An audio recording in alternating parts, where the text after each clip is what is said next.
and nice as a man, don't date. Okay? If you are a boring, nice man, do not date. And don't let a woman find out that you're willing to spend money. Okay? Don't date. You're boring, you're nice, and you're not shy with the credit card. You're gonna get used, whether it be intentionally or unintentionally, but you're gonna get used. Okay?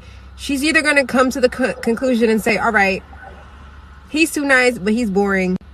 I'm not feeling it. Maybe we should go our separate ways. Or she's gonna turn around and say, well, damn, he gonna tell me yes anyway. I might as well keep it coming. It's gonna go one of two ways. All right, you'll have the genuine woman that really cares about your well-being, or you'll have the woman that's just gonna use you because you're freaking nice and boring. She's going to end up being with a man who's not boring. He might not be nice, but she's gonna be like off on the side, probably doing her own thing. With that being said, okay, it is absolutely not a guarantee that she's gonna have a better experience with the guy who might not be boring but also not nice. It's just to say that don't be surprised if your girl, you find out she's been, doing a little extracurricular activities with another man, and you be like, wait, what? I never saw that coming. Like, that's not for you. You're too good for him. Well, yeah, I know I'm too good for him, but he's not boring. So, as I said, it's either going to be intentional or unintentional, but it's likely going to happen. So if you are boring and nice, please find a hobby, but don't date. All right, y'all. We got to talk about this. This is MrLetGo, and we are about to talk about this woman explaining to men that if you're boring, you should not date a woman. First, I'm not going to say the woman's crazy because I know where it comes from. And that's why I'm here, and that's why I'm about to break this down. Because there's a psychological reason why certain types of women, white, black, it's not just black women, need the bad boy, need excitement, need something over the top in order to stimulate them. Keyword, stimulate. The key word I want y'all to remember is stimulate. That's what we're going to talk about. Stimulation in particular. Stimulus. What's up, Cottrell? Because that's what this is all about. So, first, I want to ask y'all, is she right? Ladies, is she right? Fellas, is she right? If you're boring, the woman is going to cheat on you. All right, Martina says not every black woman. But overall, is she right or is she wrong? Put a 1 in the chat or explain why she's right. Or if she's wrong, put a 2 in the chat or explain why she's wrong. Because this is an interesting conversation to have.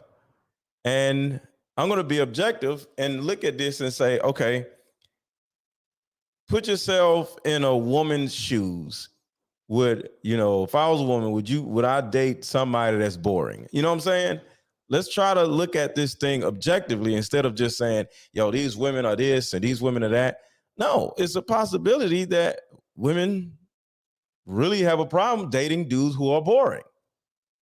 But now that I've put myself in a woman's shoes, I still have to disagree with her and say this comes from something else. Something else. Hit the like button, hit the like button, hit the like button, hit the like button. As you guys are coming in, y'all are not hitting the like button. So hit the like button so we can get started. And I'm going to play this video again for those who didn't see it in a second. But y'all first have to hit the like button. And there's another video I'm going to play in a second also that will give you an understanding of what the other side of this men need to be boring. And I mean, men don't need to be boring stuff. But this is the first thing I want to say. Remember, I said the key word for the day is stimulus, stimulate. Traumatized women have the limbic system of crackheads. I'll say it again. Traumatized women have the limbic systems of crackheads. I'm even going to say this a third time. Traumatized women have the limbic systems of crackheads. So I want you to think about a crackhead, right? A person that is strung out on crack. Can you imagine that particular person sitting down, like being calm, being peaceful? No. If you ever seen a crackhead, even if they're sitting down, they're just like scratching, they're just like, they can't stay still. Hey, so what we doing? They're looking around, they worrying about like what they heard, right? A crackhead cannot stay still, even when they're sitting down. They are fidgety. They're like this. You know what I'm saying? So they're either scratching themselves, looking around, fidgety, or fumbling around with stuff, right? They got to put something in their mouth all the time. They always got to put something in their mouth. The reason why I'm saying this is because this is a limbic system thing. Crackheads they're not necessarily like, ooh, I want some crack. I want some crack. No, crackheads, they have some crack or whatever. They're happy. It's just like having some food to a certain degree. They're happy. But why are they so fidgety? Why can't they stay still? It's because the crack has overstimulated their limbic system. The crack has overstimulated their limbic system. And remember, I said traumatized women have the limbic systems of crackheads. So I'm not going to go deep into the limbic system because nobody cares. But I am going to go deeper into crackhead because this is more important. When somebody smokes crack, right? Crack in particular is called dope, right? Dope, D-O-P-E. And dope is derived from dopamine, in which is one of the four, is more than four, but one of the four main happy chemicals. All right, you have dopamine, you have oxytocin, you have endorphins, and you have serotonin. Now you have other chemicals, but those are the four primary chemicals, right? So when a crackhead smokes crack, that is dopamine being like brought into their body. So it's like manufactured dopamine. We all have dopamine in our bodies. So crack is like manufactured dopamine. And when you actually do this, it stimulates your limbic system higher than your natural body can actually create, right? So dopamine in itself is like when you get some more money, when you get a check, when you get your income tax and it's like $7,000, or when you eat some cake, right? Or when you meet that guy or that girl and you're like, oh my God, they called or they answered the phone. Oh my God. You know what I'm saying? It's a good feeling of I'm about to get something or I'm happy that I'm getting something. Okay. We're breaking this down scientifically of the traumatized woman. So when a traumatized woman, going back to the video, I'm gonna play the video in a second. When y'all finish liking the damn video, so y'all have not liked the video yet, like the video. I'll play the video. But when a person has been stimulated over the top, like this over the top stimulation, like the crackhead, they now have a damaged limbic system. Everybody say limbic system. And now you are like this, and you're fumbling around, and you can't stay still, and you're fumbling, and you're playing with your fingers, or you're playing with your hair. You ever met a woman that just play with her hair, or she got to mess with something, and she always drinking something, right? I'm not always drinking something, but I got my water all the time. So they always drinking something. They always eating something. They always chewing on something. They always move. They can't sit down. They get up. Like, for example, a traumatized woman, when she's angry or she feels a certain type of way, what does a woman do when she feels angry? Put it in the chat. What is the go-to action that women do when they're at home and they are upset or sad? What do women do when they're upset? Put it in the chat. And while you do that, I'll play this video. What is the go-to action that women do when they're at home and they're upset? Fix? No, it's not fix. Fix what? Lashing out? No. When a woman's at home and she's upset, what is the first thing she does? Come on, y'all. Someone's going to get it. Chew gum? No. Clean. There we go. They clean. They start cleaning. They get up and start cleaning everything. They start cleaning the toilet. They start pulling out everything outside out of the refrigerator, and they redo the refrigerator. They wipe everything down. They start cleaning. You know what that actually is? That is, to a certain light, subtle degree, the personality traits of a crackhead. I want you to think about it. A woman gets upset and she automatically just gets up and starts cleaning and moving stuff around.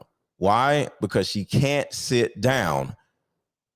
And that's somewhat the same reason why a crackhead can't sit down. Because a woman has a traumatized woman has a damaged limbic system also. So let me play the video because some of y'all came in late. So this is what we're talking about. If you're boring and nice as a man, don't date. Okay? If you are a boring, nice man, do not date. And don't let a woman find out that you're willing to spend money. Okay? Don't date. You're boring, you're nice, and you're not shy with the credit card. You're going to get used, whether it be intentionally or unintentionally, but you're going to get used. Okay? She's either going to come to the conclusion and say, all right, he's too nice, but he's boring. I'm not feeling it. Maybe we should go our separate ways. Or she's going to turn around and say, well, damn, he going to tell me yes anyway. I might as well keep it coming. It's going to go one of two ways. All right? You'll have the genuine woman that really cares about your well-being, or you'll have the woman that's just going to use you because you're freaking nice and boring. She's going to end up being with a man who's not boring. He might not be nice, but she's going to be like off on the side, probably doing her own thing. With that being said, okay, it is absolutely not a guarantee that she's going to have a better experience with the guy who might not be boring, but also not nice. It's just to say, don't be surprised if your girl, you find out she's been, doing a little extracurricular activities with another man, and you be like, wait, what? I never saw that coming. Like, that's not for you. You're too good for him. Well, yeah, I know I'm too good for him, but he's not boring. So, as I said, it's either going to be intentional or unintentional, but it's likely going to happen. So if you are boring and nice, please find a hobby, but don't date. And don't let. So, King Worthy Sr. says, doing something is better than doing nothing. Exactly. So we're going to break this down. Traumatized women have the limbic systems of crackheads. Your limbic, when a woman is traumatized, she has somewhat of a damaged or overstimulated limbic system. All right. And when your limbic system is overstimulated, you literally cannot stay still. especially when you're triggered. You cannot stay still. So what does all of this mean? It means that when a woman dates a guy who isn't running around, jumping around, arguing, fussing, fighting, leaving, going, coming, that is to her boring. All right. This ain't about he don't want to go bowling or he don't want to go hang out or whatever. No, she is somebody that needs to be overstimulated. That's the key word, y'all. This type of woman needs to be overstimulated. And the reason why is because she's traumatized. So only traumatized women need men that are extremely exciting and doing all this extra stuff. Because a simple mindset of family is actually boring. You know, you get married, y'all got a house, y'all got a picket fence, y'all got a dog, y'all have some children. You know what I'm saying? The dad is doing his thing in the house, and the woman, the mom is doing her thing in the house, helping with schoolwork, folding clothes. This is boring, right? This is boring.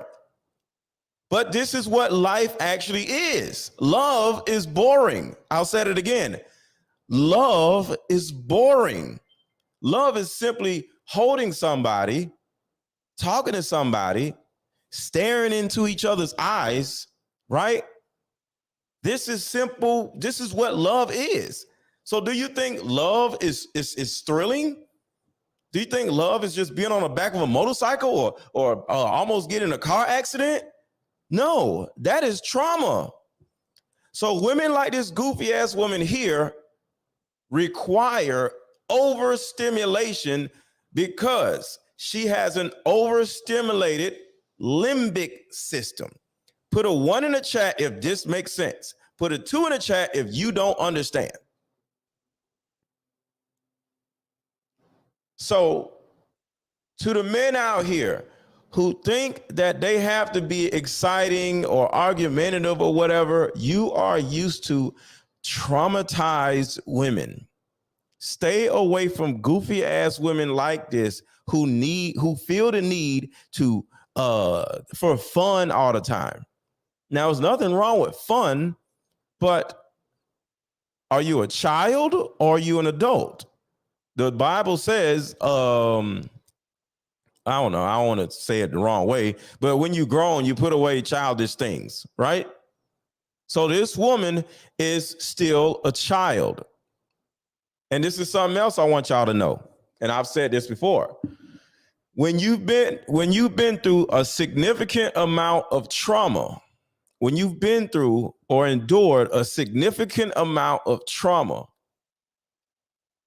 scientifically, you do not mature past the age that you've dealt with the significant trauma. I've said this before. So if you dealt with significant trauma when you were 7, you dealt with significant trauma when you were 12, subconsciously and emotionally, you are still 12 years old. Emotionally, you have the emotions of a 12-year-old. So when goofy ass women like this are like, if you're boring, we're going to cheat on you.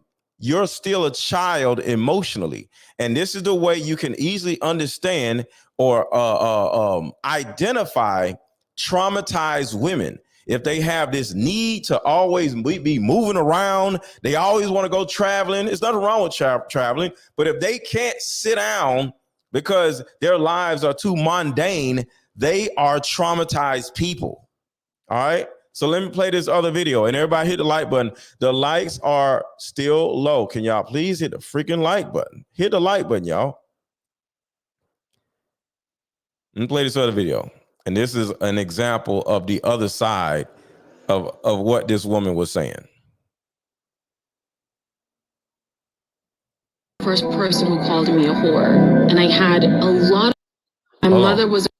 Now, this is very important, y'all. So we were talking about damaged or overstimulated limbic systems, right? So when I say overstimulated limbic systems, I don't necessarily mean overstimulated like good. I mean overstimulated by bad, okay? Because it's not just about dopamine. This is about oxytocin, endorphins, serotonin, okay? So we're going to just keep that in mind. When I say overstimulated limbic system, we're not just talking about dopamine. A crackhead has an overstimulated limbic system due to smoking crack. But a traumatized woman has an overstimulated limbic system due to trauma. And this is what this woman is talking about here. Listen to what she says. My mother was the first person who called me a whore, and I had a lot of the world beating me down on a regular basis, and they still couldn't kill me. By the time the world degraded me, it didn't fucking matter. It doesn't matter what people say about your sex anymore. None of that shit matters to the people who have been traumatized, abused, abandoned, forgotten. And a lot of Black women have, by some of the people closest to them, by their uncles, by their father's friends. How did I move forward with this? I was born into it. I don't know anything different. And I thank my... Hold on, very, very important. She says, I don't know anything different. She says, I don't know anything different. I don't know anything different. Y'all understand that's right? I don't know anything different. Yes, this is Corinne Stephens.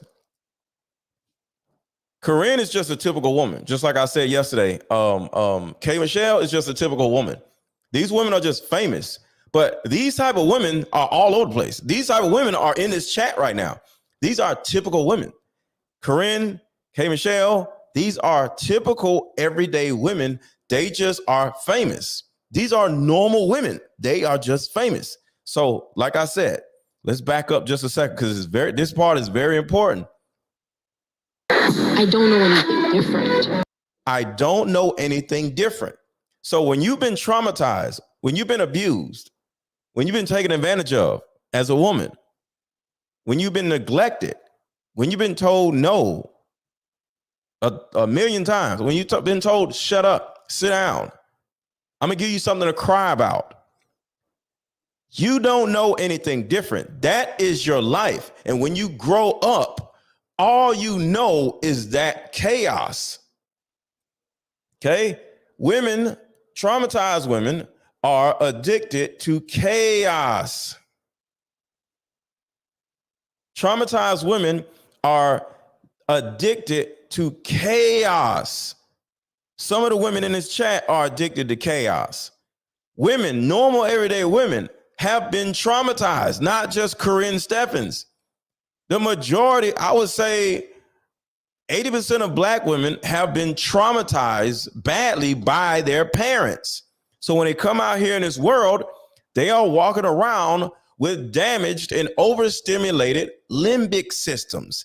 And they start looking around for the bad guy, looking around for the bad boy, and they get with a good man and they don't know what to deal with, how to deal with him. Why? Because that particular man does not match with her upbringing. The woman said it herself. She said, "It's all I know." A lot of Black women have, by matters to the people who have been traumatized, abused, abandoned, forgotten. And a lot of Black women have, by some of the people closest to them, by their uncles, by their father's friends. How did I move forward with this? I was born into it. I don't know anything different. And I was born into this. I don't know anything different. Imagine somebody just being born in all of this calamity, all of this dysfunction, and you get out and you meet a guy who's like, yo, I want to be with you. I want to marry you. And she's like, no, I'm good. Because that sounds boring. King Worthy Sr. said, why are good men boring? I'm explaining what's actually happening right now, King Worthy Sr. Good men are not boring. good men are not chaotic. So I want y'all to change what the definition of boring is. These traumatized women are literally saying, I'm chaotic, so I need a man that is chaotic. They're not saying men are boring. They're saying good men are not chaotic.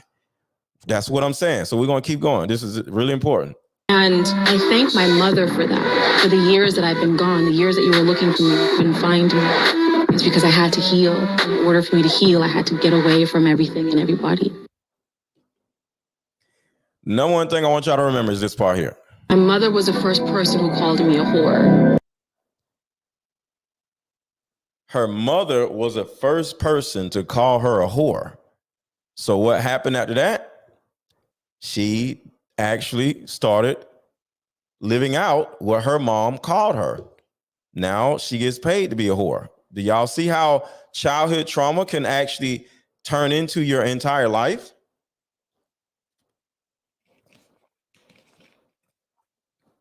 I totally agree with you, Kara. This is some real stuff. So when this woman comes out and says this, and nice as a man, if you're boring and nice as a man, don't date. and then Corinne I says, had a lot of the world beating me down on a regular basis, and they still couldn't kill me. see, when you have an existence, Right. If you have an existence of they still couldn't kill me. Who are you, Thanos or something? Listen to this laugh. This is what I'm saying. Time the world to and they still couldn't kill me. When you are a woman and you're now an adult and you actually have been through so much, where you actually think you're Thanos, you actually think you're some superhero or super villain, because some of y'all women, some of y'all moms think y'all are superheroes. We are superheroes because we're mothers. No, dummy, you're a person. So when you as a woman feel like you're either a superhero or a super villain, you are addicted to chaos. Okay? Every superhero movie, every superhero episode, it's always chaos, right? You grow up watching chaos. What? Virtually every show that comes on TV that is made for women, what? Women throwing drinks at each other and fighting and fussing and all this other stuff, right? That is chaos. Look, here go another video that I showed yesterday. It's chaos. Don't let your phone. Yeah, be mad. You talking about this? I want you this mother.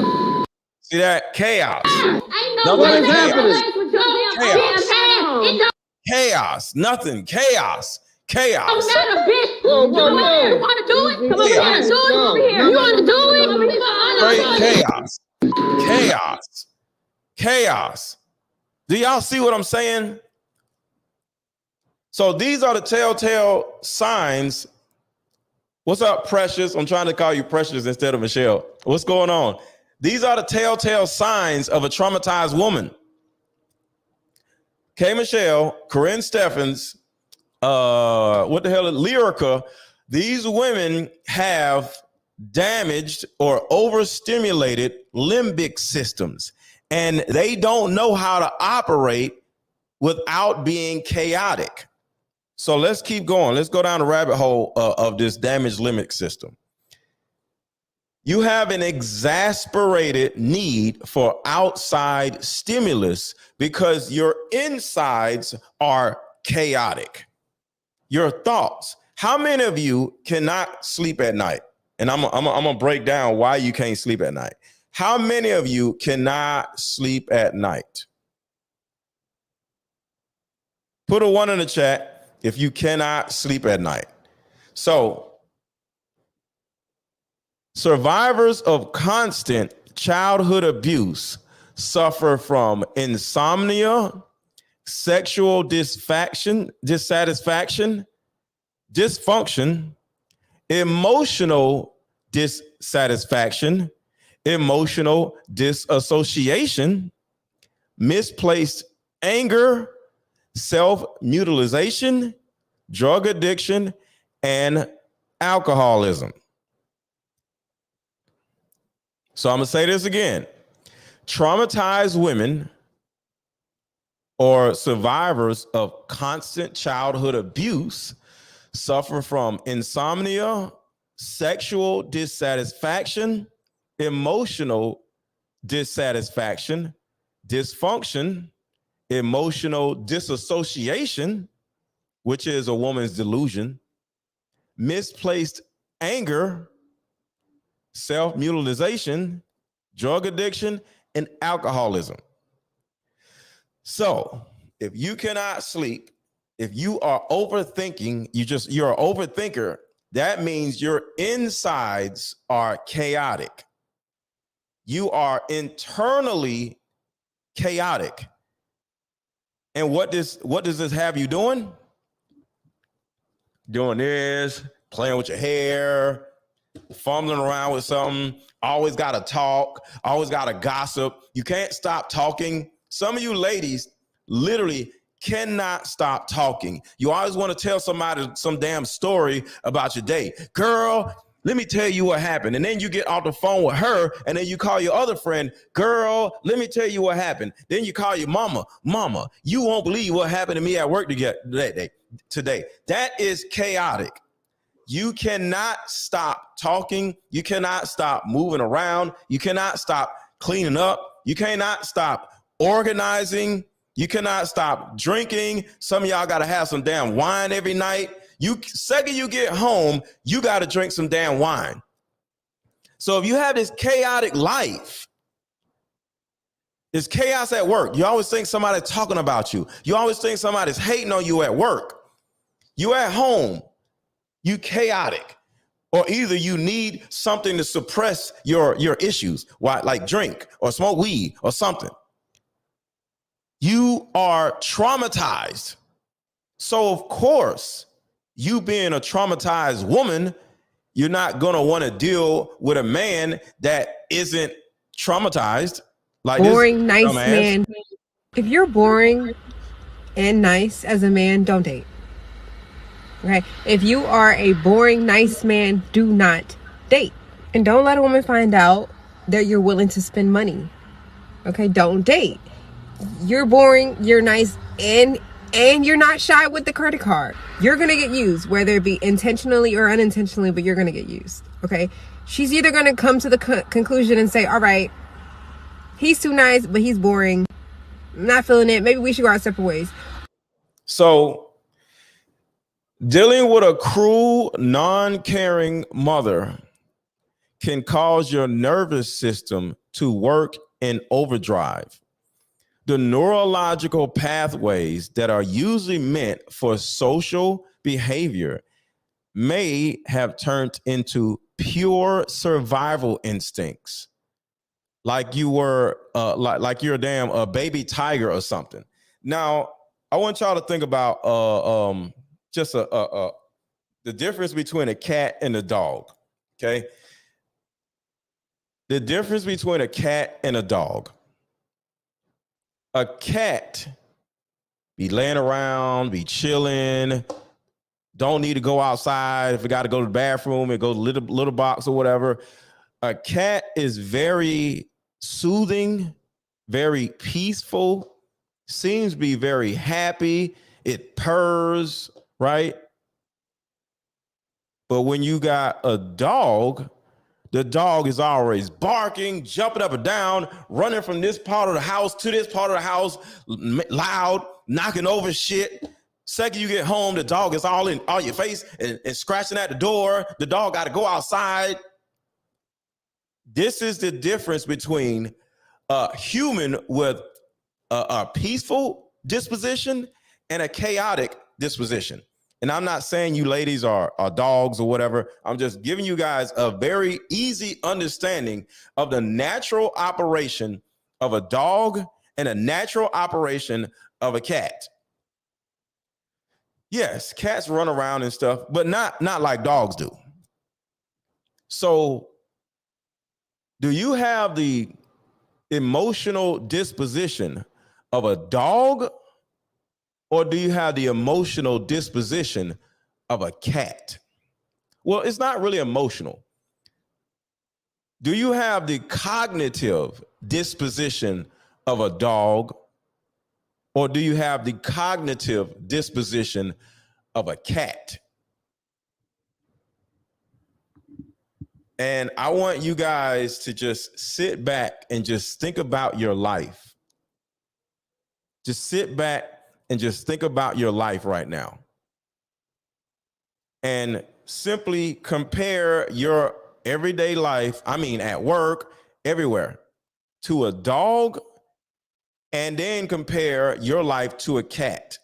And who do you operate more like?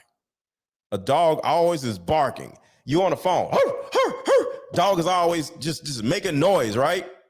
It always has to make some type of noise. When you're on the phone, when you're over here, the dog is like trying to jump up on your lap, just all over the place, right? When you come home, the dog is all in your face, right? The dog is barking out, they're barking at the fence, barking at people walking by. Always got to talk. Always got to make noises, right? Dog is running from this side of the house to that side of the house, right? Or are you a cat? When you come home, the cat is still over there laying on the windowsill, enjoying the sun. Which one are you? So a lot of you ladies are saying a cat, awesome. But a lot of ladies are dogs, not actual dogs, but they have the cognitive disposition of a dog. Not saying women are dogs, not making anybody feel a certain kind of way. But at the end of the day, there's a reason why a lot of women need dogs, because they need the chaos. They need the loud, annoying dog to be around them because they're loud and annoying. A lot of times, I don't know if y'all notice, but people usually buy pets that are just like them. And a lot of you ladies are dog lovers and not cat lovers. Why? Because you may have a cognitive disposition of a dog. You can't stay still, just like the dog can't damn stay still. So let's keep going. Just to repeat this, survivors of constant childhood abuse suffer from insomnia, sexual dissatisfaction, emotional dissatisfaction, dysfunction, emotional disassociation, misplaced anger, self-mutilation, drug addiction, and alcoholism. So let's, oh shit, this is the wrong one. Okay. So as a young woman, if you have gotten shut down, told you are nothing, like for example, Corinne literally said her mom told her she's At the time, the world, first person, my mother was the first person who called me a whore. So if you have a life like that, your mother was the first person to call you a whore. Your mother's the first person to tell you that you weren't enough or whatever. Now you are literally moving around in the world, operating with the cognitive disposition of a dog.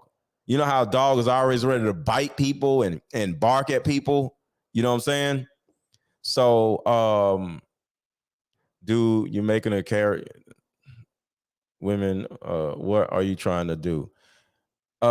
Sir, shut up. Apparently, you're not paying attention. So you are the problem, not me. Okay? I didn't say women are dogs. I said some women have the cognitive disposition of a dog. So it sounds like you, sir, have a cognitive disposition of a slug, because you're a little slow. All right. So we got cats, dogs, and slugs in the chat right now. So let's keep going. When you've gotten high before, meaning traumatized, almost dying, some of y'all almost died at some point. Put a 1 in the chat if you've almost died. Put a 1 in the chat if you've almost died at some point in your life. Put a 1 in the chat if you've almost died at some point in your life. So let me keep going. If you've gotten high before, meaning traumatized, a normal life is no longer enough. Do y'all see how many people are putting a 1 in the chat? I just want to show y'all that I'm not joking. Do y'all see this? If you've almost died before, put a 1 in the chat. Look at all these 1s. See, it's different types of highs. Because at first I was saying traumatized women have the stimulated limbic system of a crackhead, right? Crack is a stimulation that comes from dopamine. But near-death experiences or abuse or trauma or neglect, I mean, the 1s are still coming, y'all. Look at this. This is all I'm saying. When you've dealt with trauma, like the people are, putting in the chat, you are high off of endorphins, not dopamine. You are high off of endorphins.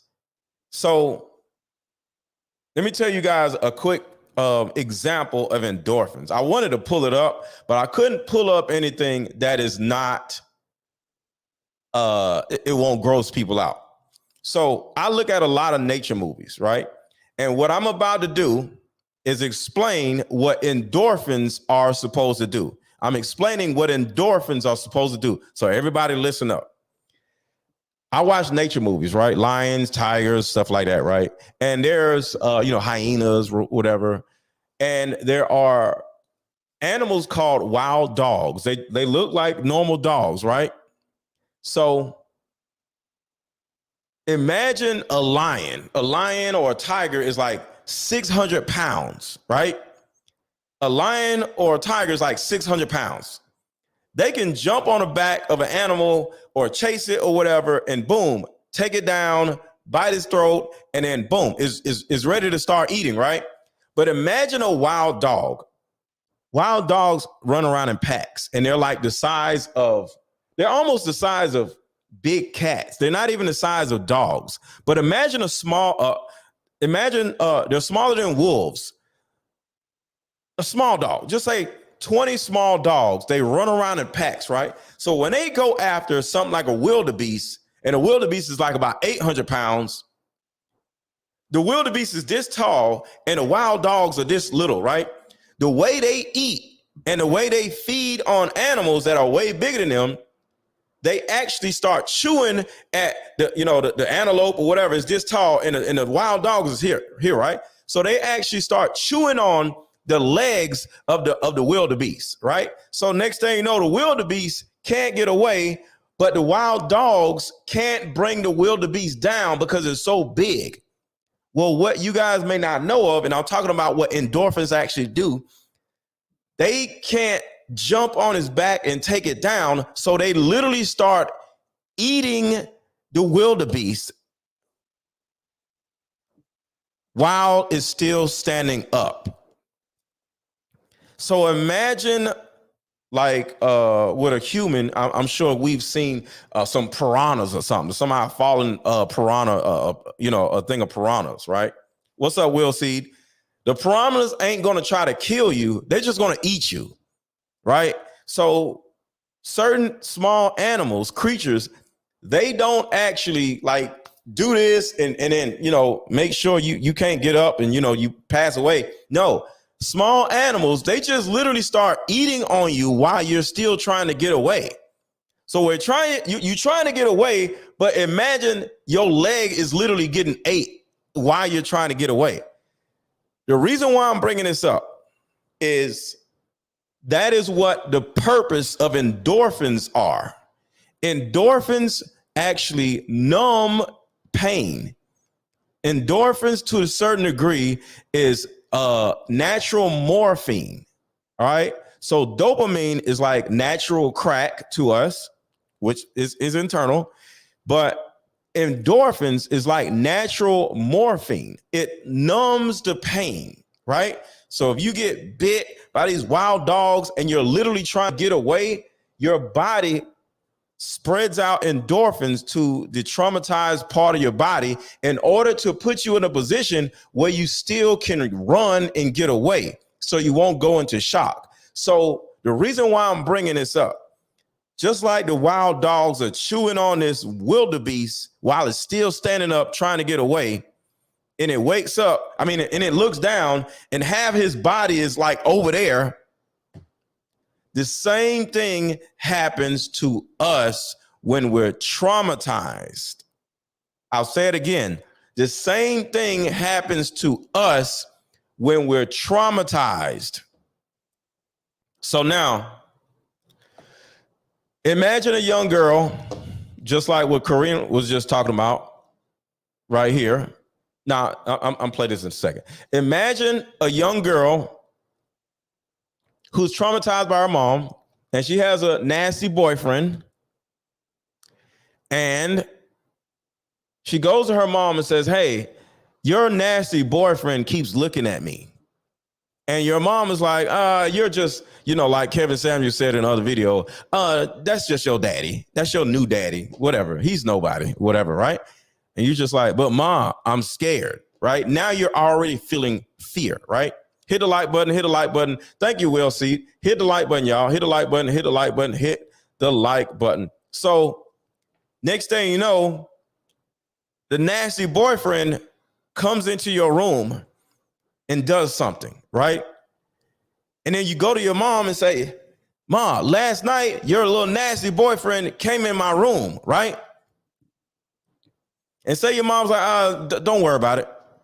You got to live under this woman's roof. You can't go nowhere, right? So the next night, the door opens. Here comes the nasty boyfriend again. What ends up happening to you is the same thing that happens to the wildebeest when it's getting eaten while it's still alive and still standing up. Endorphins take over your body where you don't even feel what's happening. So a young girl just laying in the bed and she's just like, here we go. I have to endure this again. So she's just like, go ahead. And this happens night after night after night after night after night after night, where by the time she's an adult, she's emotionally numb because endorphins have numbed her, certain body parts to a point where she doesn't even feel the trauma anymore. Too Tall, thank you for the super chat. Yeah, y'all, drop a super chat, drop a cash app. Super chats and chat. I didn't even think about that. Thank you so much, Too Tall. I appreciate that. So your body, your sexual organs, your whole body is numb, just like the wildebeest.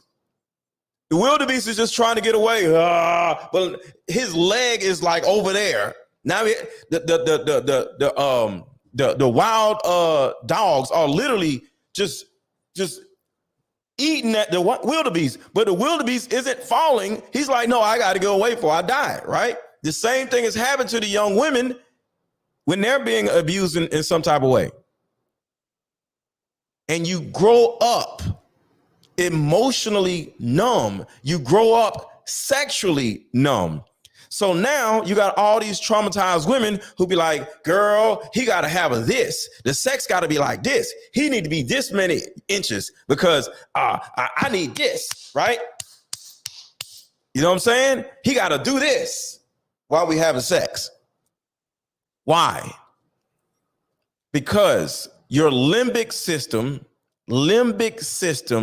has been overstimulated for so many years as a young girl where you don't feel normal everyday feelings anymore. And you're like, Corinne Steffens. My mother was the first person who called me a whore, and I want y'all to pay attention to when she laughs. A lot of the world beating me down on a regular basis, and they still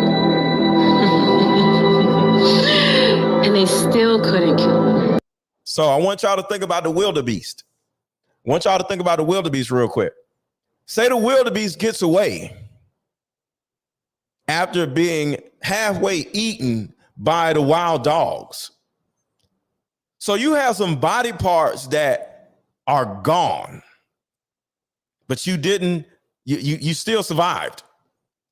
And you over there with, you don't caught up with the herd, and half of your whatevers are like hanging out and dragging on the ground. You're so happy that you didn't get killed where you're sitting here laughing. See, Corinne is happy that she didn't die. When you're just so happy that you didn't die, regular basis, and they still beating me down on a regular basis, y'all. Think about this. Listen. A lot of the world beating me down on a regular basis. The beating of you down, beating down of you on a regular basis has caused you to become numb. Your entire body is numb. And they still couldn't kill me. And they still didn't kill you. Some of you are living your life like the wildebeest that got attacked by wild dogs, but you didn't die. Part of your body is gone because it's been taken away by the world or the proverbial wild dogs, the men, the women, your mama, your uncle, and you're literally walking around with fractured or eaten up body parts, but you're just happy that you didn't die. The time the world degraded me, it didn't fucking matter. It doesn't matter what people say about your sex anymore. None of that shit matters to the people who have been traumatized, abused, abandoned, forgotten. And a lot of Black women have, by some of the people closest to them, by their uncles, by their father's friends. How did I move forward with this? I was born into it. She says, I was born into it. Some of these women have been born into trauma. Some of these women have been born into this emotional and physical numbness. That's why they got to get choked. They got to have a dude that's 13 inches. They got to have all this. They got to have the chaos. They got to have the arguing. They got to have the bad boy. They got to have the danger.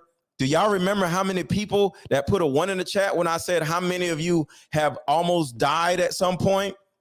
It was actually like at least about 20 people that said, yes, I've almost died before. These things, these traumatic situations have literally caused you to be dead inside, just like Charles said. I don't know anything different. And I thank my mother for that, for the years that I've been gone, the years that you were looking for me, you couldn't find me. It's because I had to heal. In order for me to heal, I had to get away from everything and everybody. So, hold on.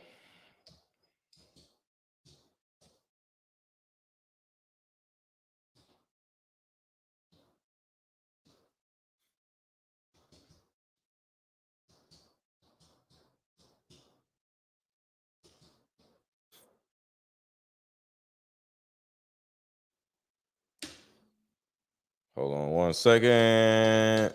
I can't type. See, the only trauma I dealt with is not being able to type.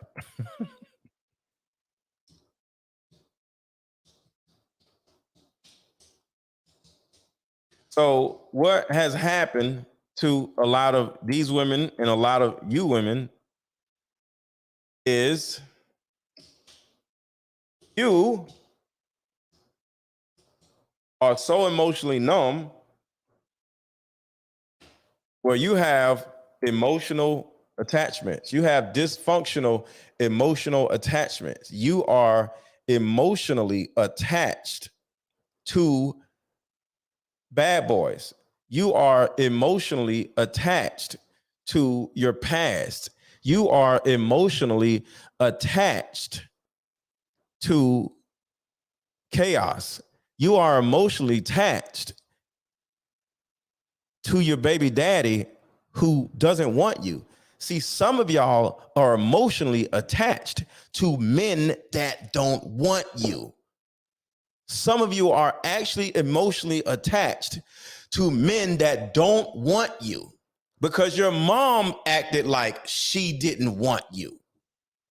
So when you grow up dealing with a woman or a man, which is your father, who did not want you, who resented the fact that you are on this planet, and you spent so many of your years trying to get that person to want you, you grow up being attached and attracted to men that don't want you. And the more they act like they don't want you, the more you actually perform for them. Just like you tried to, attempted to perform for your mother. A lot of you ladies are extremely performative. It comes from your childhood. If you like to get choked and all this other crazy stuff, you're traumatized. You like, I can't get with no man unless he got a big dick and all this other stuff. You're traumatized. You had something big in you way too early in your life. And that's all you used to. You just used to this because your sex life started with this. Now a normal man can't do nothing for you. Why? Hit the like button, y'all. Hit the like button, hit the like button, hit the like button, hit the like button. Because you have an overstimulated limbic system. You have the limbic system of a crackhead. But you're not addicted to crack like the crackhead is. You're addicted to pain. See, the crackheads smoke crack, and now their limbic system is damaged. And now they have the addiction to dopamine. You had a past that was damaging, and your mother damaged you emotionally. See, the crack is a physical thing, but you dealt with emotional crack where you're like, if you don't do this for me, I don't want to be with you. Because your mom said, if you don't do this for me, I'm not going to love you. Do y'all see the difference? Or the similarities? You like, girl, if he don't buy me no bag, girl, if he don't do this for me, he don't love me. You got that from your mother because your mom was like, if you don't wash these dishes, if you don't snitch on your siblings, if you don't fold these clothes, I'm not going to love you. So now you grow up with this same mindset, thinking a man has to do all these different things for you to prove that he loves you. Because you have to prove that you love your mom in order to get her to love you back. This is called being performative. Let's keep going. Hit the like button. When you've gotten emotionally high before, meaning being traumatized, a normal life is no longer enough. Your inner child has now completely taken over your life. The need for risk, the need to go too far, Some of y'all have almost went too far, and it felt like, ooh, I almost died. Ooh, I almost passed out. Ooh. That's trauma. It's reminding you of the trauma that you dealt with Uncle Jimmy or your mama or your daddy. When a man turns around and I'm out of here, and you're like, kiss my, I don't care if you can leave, I don't care. And then he come back and you're like, oh, he came back. He loves me. See, your daddy didn't come back. So now this man is better than your daddy because your daddy left out the door and did not come back.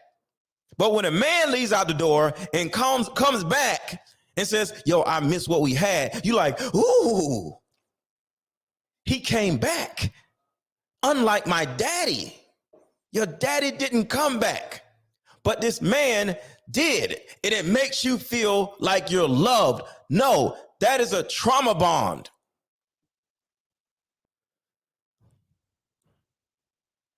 See, what has actually happened is your brain has numbed itself with endorphins, which is actually natural embalming fluid. This keeps you from feeling pain. But because you're so numb due to endorphins, you miss the pain. You have a need for pain. You haven't felt pain in so long. To be honest with you, you haven't felt love in so long. To be honest with you, you haven't felt happiness in so long. Do y'all see the correlation? But the easiest, most simplest emotion to feel is pain. You can get pain like this. You can get pain like this, right? You can beat your head against the wall. You can get pain. But can you get love? No. How do I get love instantly? I can do something like that. Instant pain, right? But how do you get instant love? You can't. How do you get instant happiness? You can't. But you can get instant pain. So a lot of women are so chaotic where they incite arguments, incite violence, push a man to leave you because him leaving you is causing you pain. You want him to leave you so you can feel that pain of somebody abandoning you all over again. You're inciting pain. Nigga, you ain't shit. Fuck you, your dick little, your mama ain't shit. You want him to abandon you so you can feel the pain that you felt when your daddy left you. You heard your mama tell your daddy that his dick was little, he ain't shit. You're trying to relive your entire childhood.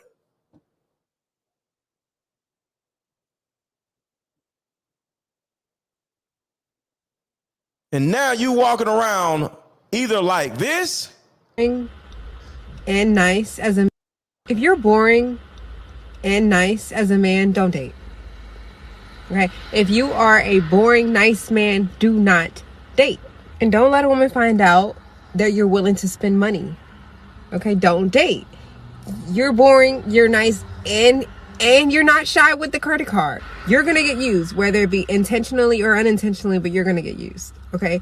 She's either gonna come to the conclusion because you need the stimulation, you need the gratification, you need something. You need something going on because you can't just exist.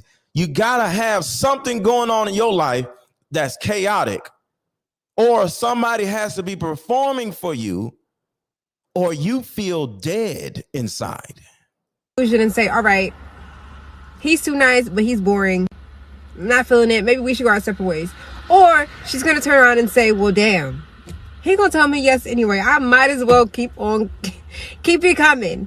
It's going to go one of two ways. All right. You'll have the genuine woman that really cares about your well-being, or you'll have the woman that's just going to use you because you're freaking nice and boring. She's going to end up being with a man who's not boring. He might not be nice, but she's gonna be like off on the side, probably doing her own thing. With that being said, okay, it is absolutely not a guarantee that she's gonna have a better experience with the guy who might not be boring but also not nice. It's just to say, don't be surprised if your girl, you find out she's been, you know, doing a little extracurricular activities with another man, and you be like, wait, what? I never saw that coming. Like, that's not for you. You're too good for him. Well, yeah, I know I'm too good for him, but he's not boring. So, as I said, it's either going to be intentional or unintentional. But so you're either going to grow up and be like this because of your childhood trauma, or you're going to grow up to be like this because of your childhood trauma. Don't let him go! Yeah, be mad! You talking about this? I bought you this mother. Ain't no what is happening? One of the two. One of the two. I linked my course in the chat. You don't have to buy it. I don't care. But I'm just offering solutions to you because I don't believe in doing a show without offering some type of solution. Because go to therapy just ain't going to work. Y'all ain't going to go. Either you went in therapy already or you're never going to go. So I'm not going to just sit here and just give you some, just go to therapy. It's not that easy. But for those of you who resonate with this, it has opened your eyes on who you are, who you may be. Get the course. The course is linked in the chat in blue. I ain't here to take y'all money. It's only $37. But it's something that can get you started. It can easily be a prerequisite to therapy. Like I said, it's only $37. Buy the course. Get a better understanding of yourself. It's not the all-knowing, all-nothing is a prerequisite. It will get you started in your healing process. I am not a therapist. I am not a nothingologist, but it will get you started. Low key, thank you for the $15 Cash App. Great show. Thank you so much. Drop a super chat, hit the like button. Drop a Cash App, Aaron 1000, and support the channel. But the bottom line is this, y'all. Like I said yesterday in my last show, we don't want y'all in this dysfunctional state of being that you are in. You wonder why men don't want you. You wonder why your relationships keep falling apart. It's because, to a certain degree, you are in some way, shape, or form either like this woman. it's likely going to happen. So if you are Like this woman. My mother was the first person who called me a whore, and I had a lot of the world beating me down on a regular basis, and they still couldn't kill me. Or you're like this woman. You talking about this? I bought you this mother. Ain't no what way is happening? So you're either the evil villain. By the time the world, The chaotic bowl of mess. Or okay, don't date. You're boring, you're nice, and you're not shy with the credit card. the dysfunctional, delusional loser chooser. Which one are you? But MrLetGo, those are traumatized, don't even realize that they are and can't accept the truth. Well, low key, some of the women in this chat, some of the viewers of this content, they're the same way. I'm trying to show you that these women are just normal, everyday women. They just have money and they're on TV. All three of these women are just normal people. When you put yourself in a position where you know what you've been through, but you refuse to do anything about it, you're going to show up like one of these three women. And that's really it. All three of these women are totally different. One woman is just sitting in the car and said, oh, I don't want no boring man. He got to have money. You know what I'm saying? Or we going to cheat on you, you know, or either, oh yeah, I'll drop the link. Hold on. All right, Low Key wants to come up, and if anybody else wants to come up, pull up. I'm dropping the link to join the show. Drop a super chat, hit the like button, drop a cash app, Aaron 1000. So pull up, Low Key, or anybody else, pull up. Let's talk about this.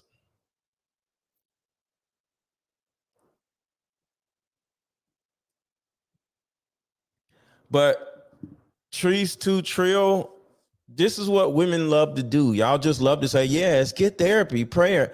No, y'all talk too much.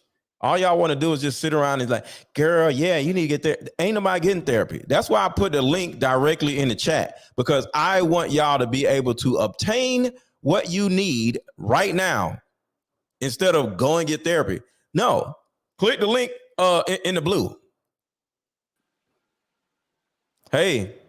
Hi, Aaron. How are you? Hi, everybody. I'm good. Look, I wanted to touch base on the comment that I made when I was speaking about them being traumatized, not realizing they're traumatized when someone tries to, like, say me, to one of my girlfriends. No, what I'm saying is we are traumatized. See, women love to say, oh yeah, those women over there. No, it's we are traumatized. I have been traumatized. I got therapy. You have been traumatized. I don't know if you got therapy. We, not them. Women love to separate themselves. Oh, them hoes. Oh, them. No, it's us. We are the hoes. We are all these things that we say. We are those things. So go ahead. You're absolutely right, because I am nowhere near to perfect, and there are some things that I can definitely work on. But my statement was geared to a specific person I was dealing with that falls into this topic today. And what I did notice with her, I'll just say her, there is trauma there. And when she couldn't understand why she was struggling with her relationship, some of the past relationships, some of her relationships now, it seems like a fight. She won't accept that there are some things she needs to look at within herself. And I explained to her, that's true. I had therapy as well. There were things I was not recognizing within myself. Right. My husband pointed those things out. Oh, no. Thank God for him. But I was open to it, And once I start working on me, instead of, if you could change that, if you could not do that, it was really within me, fixing me. And once I start fixing me, things started to open up. But a lot of us don't realize that we are traumatized. And once we can accept that fact that there's possible trauma there, then they can go to the next step. Until they do that, it's like, it's not going to work. Right. Because hearing that to them sounds like there's something wrong with them. And if they can understand trauma, being traumatized doesn't mean you're a bad person. You did something wrong, or it's something that happened. Right. It more than likely is psychological. And it's you're going to change the way you think. And it's going to better you. It's going to better you for just you. You don't have to do it for anyone else. Do it for you. And once you do it for you, other doors start opening. Right. So a lot of women are delusional and they've been taught how to be delusional, and they've been taught to blame all of their problems and their unhappiness on men, right? A lot of women, they get in relationships just so they can have somebody to blame. They know the relationship ain't gonna work, but they get with somebody that is trash so they can blame their unhappiness on the person that is trash. See, if you ain't been in a relationship in 5 years, you can't blame your unhappiness on nobody. So you got to get with somebody so you can be like, oh, this guy I dated, he's the reason why I'm like this. You know what I'm saying? So it's the delusion that women have. But like I said, women are socialized into delusion because every woman around them is delusional, and they are literally taught to blame men for all their problems. So if women are running around blaming men for their problems, they're never going to get therapy because there's always a man. Women do one-on-ones with me all the time, and the conversation literally always starts with, he did this, he did that. And I let them talk for a good 5-10 minutes. And I'm like, okay, now that you're done with that, what's the real problem? Right. And they're like, Right. What do you mean? Well, you said this, you said that. Is he the first person to ever do that? Is he the first person to ever leave you? He's the first person to ever abuse you. He's the first person to ever say you ain't this. And then they get quiet and they start crying. Mm-hmm. And they like, well, actually, no, the first person that did that was my mother. And then we actually start having these conversations. So women are trained and conditioned to date men to blame them. Yes, a lot of them. I won't say women, but a lot of them are, because this one girlfriend, she is still legally married to a man that the relationship is not going to work. There's illegal substances involved. She's given multiple chances. Wait, low key. You're doing the same thing. What do you mean? We are traumatized. We see women love to talk about other people. Say I'm traumatized. Say it. I can't say that because I can't because Aaron, I'm happy. Say it. I will say I was. I am traumatized.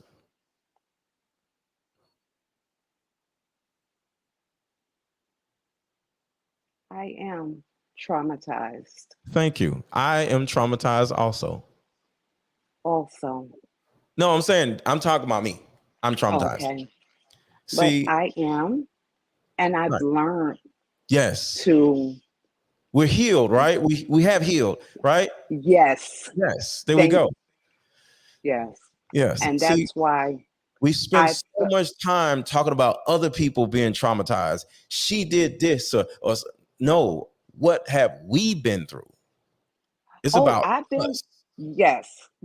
But she comes to me with these things. I don't seek her. She comes to me. No. I get what you're saying, but what about, do you come to you? When you get triggered, that's you coming to you.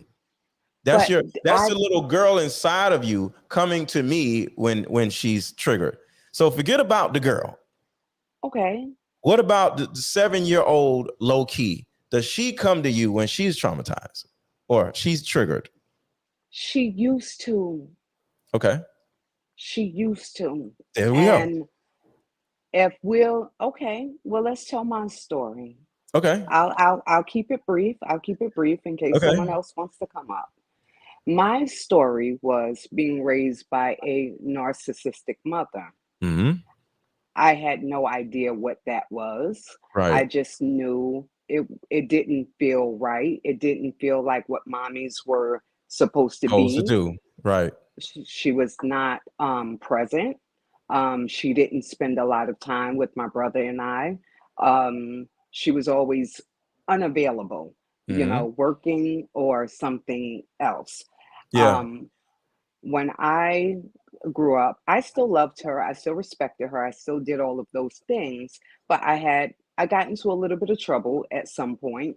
Mm-hmm. I gravitated more to my dad. they split up when I was 11.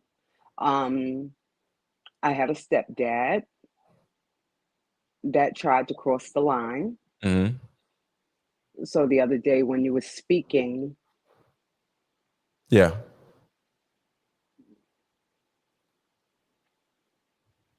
It's okay. I couldn't come up Yeah. if I wanted to.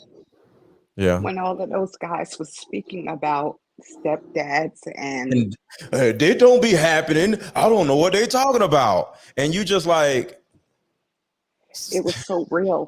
In yes, that chat, everyone was not understanding how they were never exposed to that. right. So they didn't get, and I tried to Mhm. understand that, okay, their life was not what we had experienced. So Yeah. I was lucky in the instance where it didn't go any further than, Yeah. a touch. But my mom did not do anything about it. And that is the thing. Mom never protects their daughter. Yes. Right. So I grew up and start learning a lot of things on my own Yeah. through girlfriends, through other family members. I met my husband when I was 21. We were married immediately. Okay. Um, and I remember he's a good man, but there were things that I started noticing about myself, the way that I would behave in a relationship. We Mm-hmm. almost didn't make it because of the childhood traumas. And this is Yeah. what I just learned all about, that I was bringing into my relationship. And it was, I didn't want to shut my children out. Yeah. So if we're going to do a movie night, or we're going to, and he wants to watch a movie and he wants it quiet, he wants to close the door, I'm jumping up, grabbing the door. No, Yeah. no, don't shut that. Because to me, that was bringing up abandonment issues. And I didn't want my children to think I was To not going to be feel available. abandoned. Right. Yes. So I Yeah. get it. A lot of us do have it, but if we don't recognize where it starts from, Mm-hmm. we can't fix it. So I learned to recognize it, and I start doing things to fix it. Mm-hmm. Because one of the things my husband said to me is, he says, you go above and beyond for these children. He said, me too. You do an amazing job with me. He said, but you put these children on these pedestals, and you have to remember one day they're going to grow up and they're going to have their own life, and it's Yeah. going to be us. So I had to slowly start working to putting him first, the Mm-hmm. children second, Right. and Right.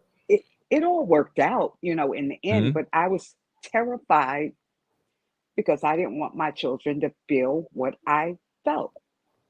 And that is called the engulfing mother. I talked about that, I think, a few days ago, where mom projects her fears on the children. And because of what she went through, she's so scared that her children are going to go through it, where she protects them from even normal everyday stuff. They can't even play Yes, baseball because you might get hit with a baseball. Oh my God, no, you can't fall. I don't want you to do this because. And then what you end up doing is you start teaching your children how to be scared.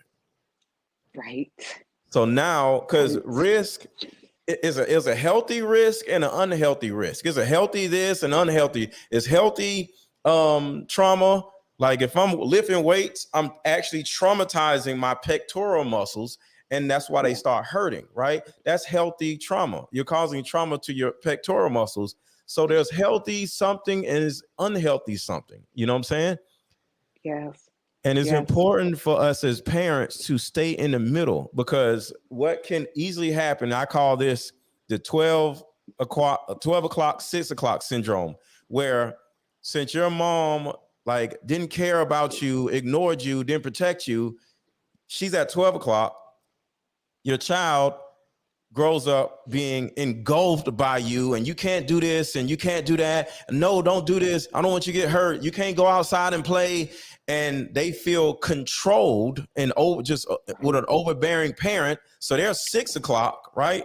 So the same reason why you hated 12 o'clock, you turned into 6 o'clock, but now you got them hating 6 o'clock, so they turn into 12 o'clock. So they raise their children.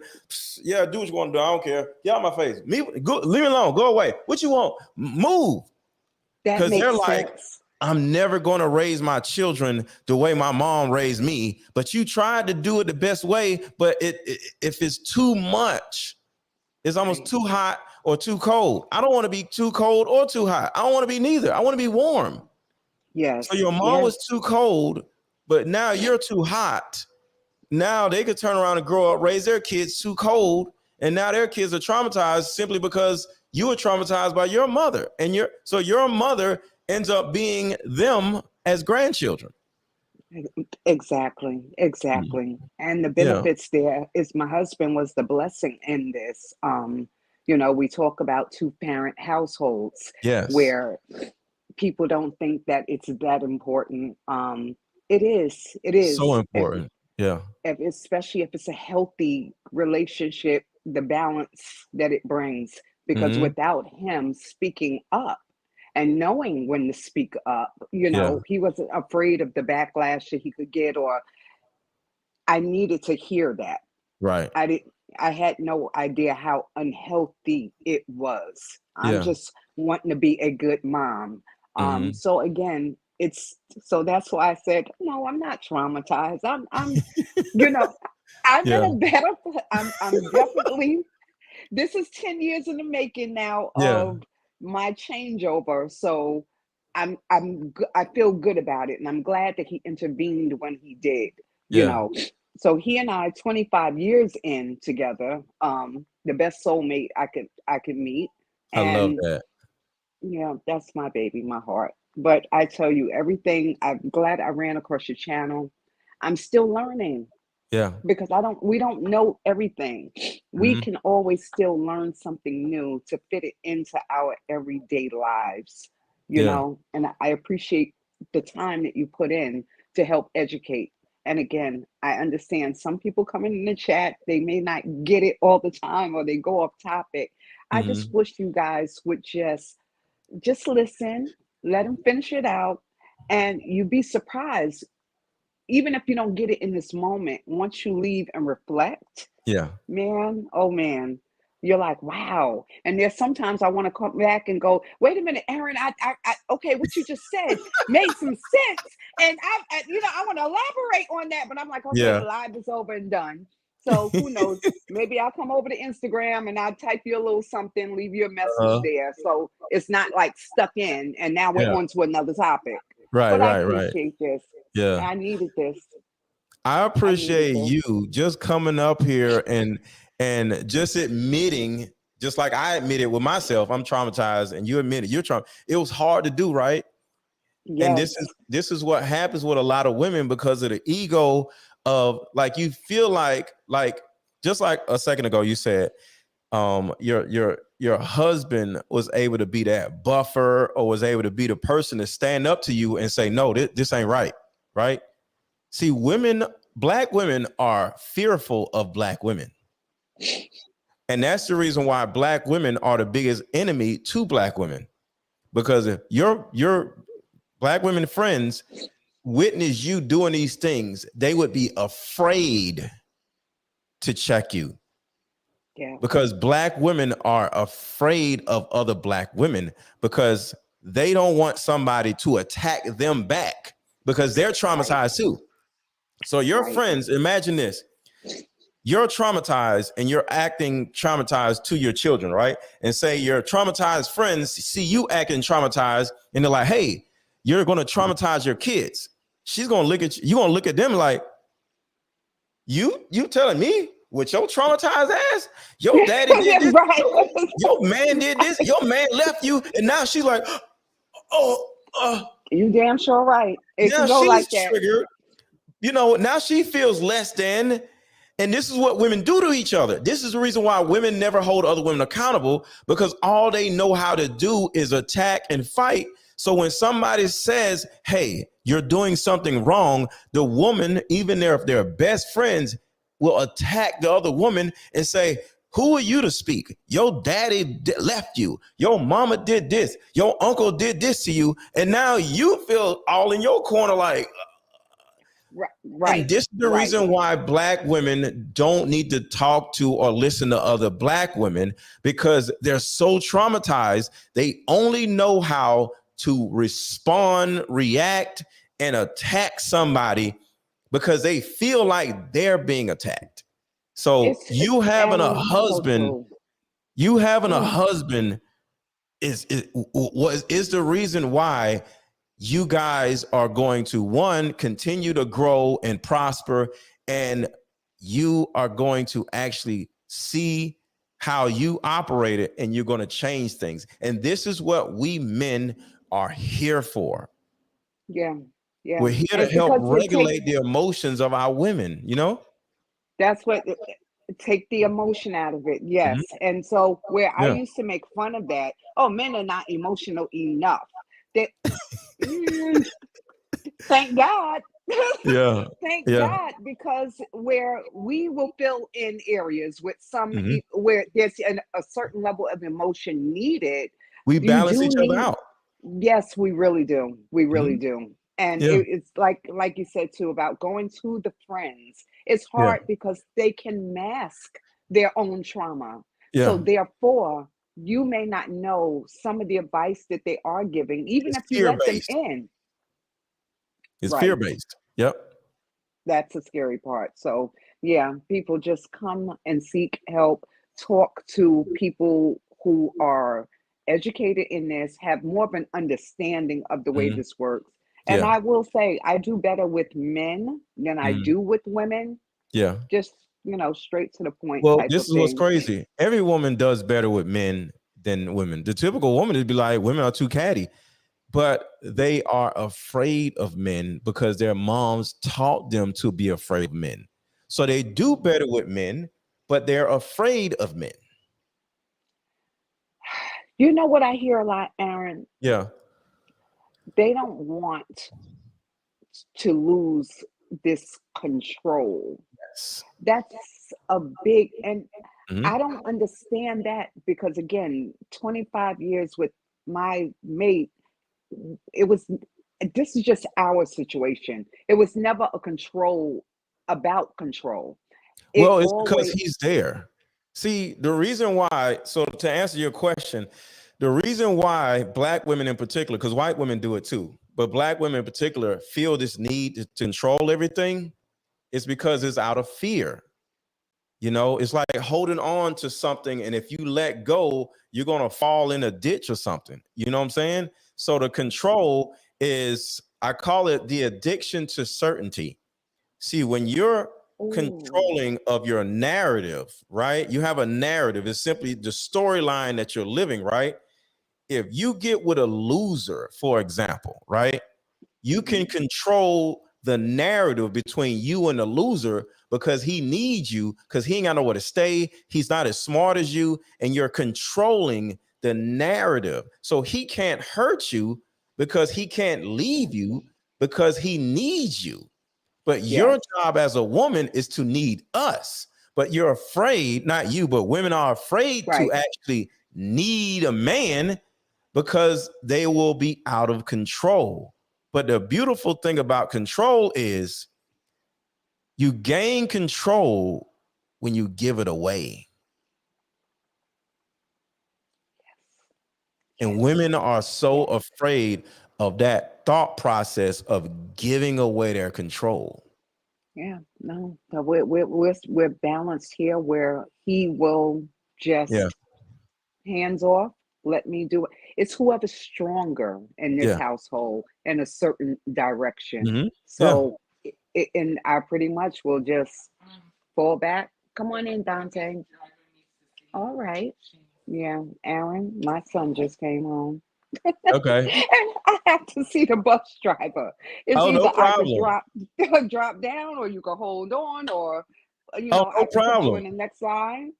No problem. Whatever you want to do. Like you can just leave the screen or whatever. However you want to do it, come back. It's all up to you. Okay, give me 1 second. Okay, no problem. Okay. And let me show y'all another video, because this is what she said that was so key. She said she almost messed up her marriage out of fear. And I want to show y'all something that depicts that. Listen to this. I ruined a lot of relationships operating in survival. I left my husband like 4 times operating off of survival. It is so important to unlearn those toxic things that you had to utilize in certain situations to get you by. You have to unlearn it. You will ruin yourself, your life, your kids, the people around you, right? If you do not unlearn those toxic traits and behaviors. You heard me? I'm out. I don't got to deal with nothing. Then I started running in my marriage, and I realized, why are you running? What are you so afraid of? I hate being hurt. I hate feeling like I'm out of control. And that caused me to ruin a lot of good relationships, good friendships, and almost ruin my marriage. That's it. That's the post. So that right there, yeah. That's exactly a perfect video. And I know that is very emotional, and that's Yeah. being so vulnerable. Yeah. That's another thing. If people could just be more vulnerable, say what they really think and feel, Mm-hmm. and have the conversation. You Yeah. know, if you speak about it, like what she maybe had to explain to her mate, this is why, and he was able to accept that and understand it.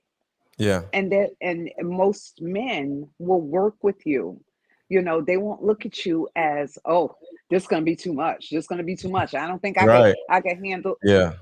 And it's the choice. You're giving them a choice to choose too. Do I want to go into this, Mm-hmm. knowing that she has these issues? You know, because they are what they are. The issues, these traumas.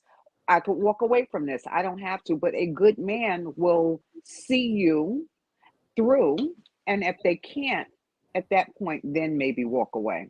Mm-hmm. But my husband had faith, and I'm glad he had faith. Exactly. Exactly. And that's Oh, that. You okay? I feel good. Yeah. I thank you for this, Aaron. I really do. I appreciate this opportunity for this, because I'm strong, Mm-hmm. and you know, No, stop being strong. yeah, life is good, but Be weak, be fragile, be a girl, you yeah, know? what I am, but this is so public. This is, if we were one on one, this would be Mhm. very different. Yeah. But yeah, being on camera is a little. You got to be. I'm very vulnerable, right? Yeah, yeah. But that's the thing. It's important for other women to see a married woman that has been married for all these years, that they've been through ups and downs, and he supported you instead of ran away from you and abandoned you, you know? Because so many women feel like, well, I got so many problems. Ain't no man going to want to stay with me. He stayed with you.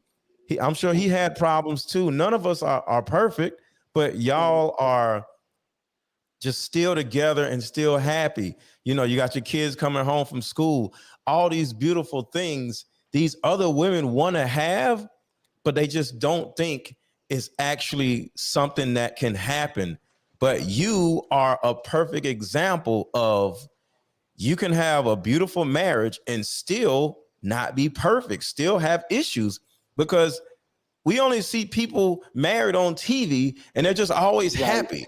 No, right. like, I've been married too, and we weren't always happy either, you know? Yeah, So, yeah. but women don't really understand how you could go through ups and downs and the man don't leave you.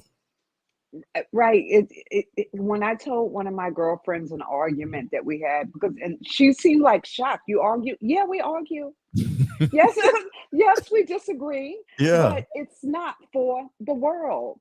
You know, it's he and I, we're the team. Yeah. There's girl conversations that we have, you know, me and the girls, and then there's me and my husband's business and Yeah. conversations. Yeah. And you don't let out too much of that stuff because you could be having a really down day, and here comes that Mhm. girlfriend with that trauma. With that And trauma.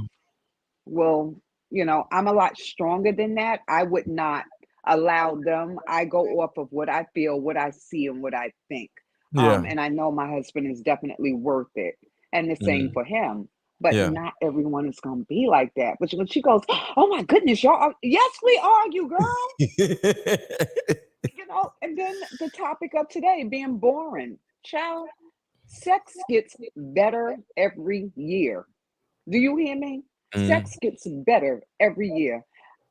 I I didn't know if I could last 25 years with the same person. I didn't Mhm. know if I could last 10 years with the same person. Yeah. But people got to understand all that jumping around it don't make sense because it's not allowing you time to learn the person, Mhm. learn what they like, learn what they it's not going to be explosive every and you may Yeah. have like times where you're not as excited, Mhm. but it comes back stronger. Yeah. And again, every year gets more and more excited. I'm like, I'm happy where I am. Yeah. But we built it. It wasn't. We didn't go into it made. You have Right. to take the time to put the work in. And I know that's what your channel is a lot about. Yes. Learning that this is not perfect. You got to put the work in. Nobody wants to do the work. It seems. Yeah. Why? Because they're scared. They don't believe in themselves, you know? People want Mm-mm. like women are lazy. Okay. Women are lazy as hell. They lazy. And two, ladies, I'm gonna say it. And I know y'all gonna get mad. I'm gonna say it. I agree with Aaron when he says we got to shut up. We got to shut Mhm. up. Now, my interpretation of shut up is we don't have to have an answer back for everything all Mhm. the time. Yeah. Um, it's very simple. It's not don't voice your opinion, but I could ask my husband a question. I'll give you this example. Okay. Baby, did you drop those clothes off to the cleaners? Oh no, I forgot. You forgot. Yeah, I had a lot of things going in my head. I'm like, how did he forget? We talked about this like 3 times already, but I'm thinking it in my head versus Mhm. it coming out of my mouth. Right. Right. Yeah. So that's where the no talking comes in. You Yes. could think that you're entitled to your feelings. You can Yeah. think it all you want, but just kind of because he knows it already. He Mhm. already knows it. Right. So just Fussing ain't gonna do nothing. it makes it worse. So yeah. Or if he doesn't want to hear it and I'm still talking and he might actually just walk out like I just can't. I'll finish writing it down Mhm. and leave Yeah, it on don't the chase fridge. him. Right. You gotta listen to me. Just write it down. I write it down and put it on the fridge. He Or comes back record later. yourself. Pull out your phone and record yourself. Like, listen here, some bitch, you did it, and just say it in your phone. Yes. And now look, he could be calmer. He could be ready to hear it. He could, because we don't know what goes through the men's mind as well. It's Mhm. a lot of, I support women wholeheartedly, but I'm raising a son, Yeah. and one day I want his wife to treat him the way I treat his dad. I want her to Yes. have patience with him. So Yep. I'm trying to look at both sides of it as well. And that's As all I well. want to do. I try to look at the woman's side of it. And some of the men's be like, no, I disagree. But I don't care if you disagree. Kiss my ass. This is me. Oh, I I can see you how I go want in. You go in when you strongly believe in that. You're like, no, no, no, no, no. The woman is right in this. The woman yeah. is right in this. So Mhm. that's why I respect you because I see you. It's not so much the person. Well, the sex is. Mhm. It's the topic. Right. So it's whoever falls in that category. Mhm. It's for the what's the right and what is the wrong. Right. So I appreciate that. I Yeah. see Auntie J over there with her peeking through. Hey, Auntie J. Auntie J, But come in here. Auntie J, you there? You can come in, Auntie. Maybe she away from the phone. She I know probably what fell Auntie J asleep. gonna say. She's gonna say, I'm a bunny rabbit. Because I tell women, be a bunny rabbit or be a cat instead of being this little angry, jumping around, person. Auntie J, Yes. you there? I guess she Auntie walked J. away from her phone. Yeah. Or fell asleep. I know Auntie J. I do. I know her, and she's funny as all hell. Lord Jesus. I can't believe I was shocked when I seen her in the chat. So Auntie J came over here. We cool, Auntie J. We ain't got no beef or nothing. No, I say that because there's someone else I know that's not talking to Auntie J right now. But I just Uh-oh. wanted to show Auntie J I got love for you, girl. I still What got she love done for you. did? Y'all, look, make sure y'all hit the like button, drop a super chat, drop a cash app, Aaron 1000, drop a super chat. Y'all don't forget all about me. Y'all in the conversation, but y'all still got to drop some super chats or cash apps. Don't forget about that and hit the like button. But go ahead. Yes, show the love. Support the channel, guys. Support Support the the channel. channel. Yes, make sure y'all do replays too. Come back and watch it because sometimes you miss something when you're watching that chat. Come Yeah. back and watch the replay and pick up on some of these gems that he be dropping. Thank you That's why so much. yeah, I appreciate you. You know, I be back and forth. I'm busy, but I get in when I can fit in. I appreciate you so much. I appreciate you so much. I'll be seeing you in the chat doing your thing. Yeah, I'm sorry. You know, I do because I mod other places and it's just habit what I do. I'm sorry, but I like Sorry, you. what do you mean? I appreciate you. Sorry Okay, for what? good. All right, so I got to go ahead. I can keep on my stars and get it in there. Yeah, because Yeah. it's old habits die hard, man. Old habits die hard. So And next time I thank see you. you in the chat, I'll make you a moderator. Wait, no. Oh, well, listen, I won't be at work every day now. No, I'm saying yeah, okay. Sometimes you just want to chill out, right? Yeah. I come in and Gotcha. chill and do my Right. I thing. love it. Yes, I love it. but I Yes. appreciate the opportunity. Thank you, love. So I'm gonna Okay. drop down. Maybe Okay. Auntie J waiting for me to leave.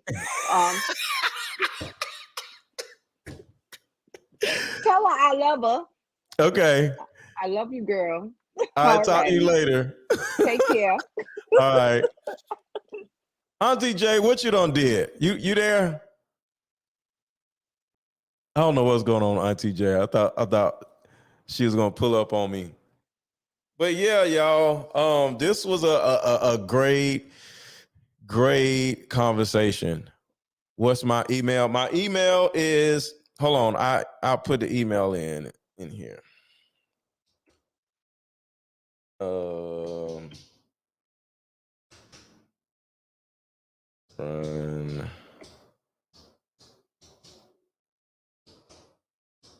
It's Aaron After Dark at at Yahoo.